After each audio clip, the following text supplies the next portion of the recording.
All right, so let's just start this thing over here. Here it is falling in. I'm going to hit the O key and cheat and totally put this thing into a circular orbit. So right now, the force of gravity is equal to the centripetal force. I mean, I just programmed that in, okay? But one of the things I can do is I can speed up and I can slow down, okay? So what I'm going to do is when this thing gets to the upper sort of right corner there, I'm going to hit the R key 5 times, and that'll slow it down.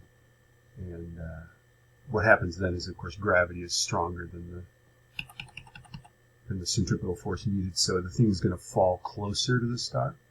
But when it does that, it speeds up. It's a bit like when you pull your arms in when you're spinning, you go faster. Okay. Another way to think about it is that there's like maybe a gravity well there. Picture kind of a depression in the shape of maybe the bell of a tuba or something like that, right? And as the marble rolls down into that well, it speeds up. It's going faster when it's closer and more slowly. But anyway, this is the picture that you're going to draw for that first thing is when I slow down, there it is, right? Now, what I like to do at this point is see if I can get it back to the old orbit.